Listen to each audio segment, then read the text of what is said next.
মুক্তি চাই, বাবর ভাইয়ের মুক্তি চাই, জেলের তালা ভাঙবো, বাবর ভাইকে আনবো, জেলের তালা ভাঙবো, বাবর ভাইকে আনবো, মুক্তি মুক্তি মুক্তি চাই, বাবর ভাইয়ের মুক্তি চাই, তালা ভাঙবো, বাবর ভাইকে আনবো, বাবর ভাইকে আনবো।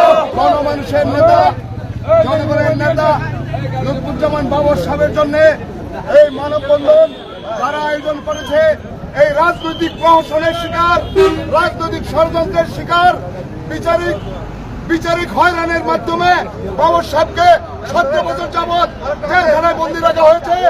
আমরা আর এটা মানতে চাই না। আমাদেরকে স্বাধীনতা দেখেছে সাধারণ ছাত্ররা, সেই সাধারণ ছাত্ররাই মিলে আমরা একসাথে বাবর সাহেবকে জেলের তালা ভেঙে মুক্ত করে আনবো ইনশাল্লাহ। আমরা সবাই আছি, নেত্রকোনাবাসী বাবর সাহেবকে মুক্ত দেখতে চায়। বাবর একটি প্রতিষ্ঠান।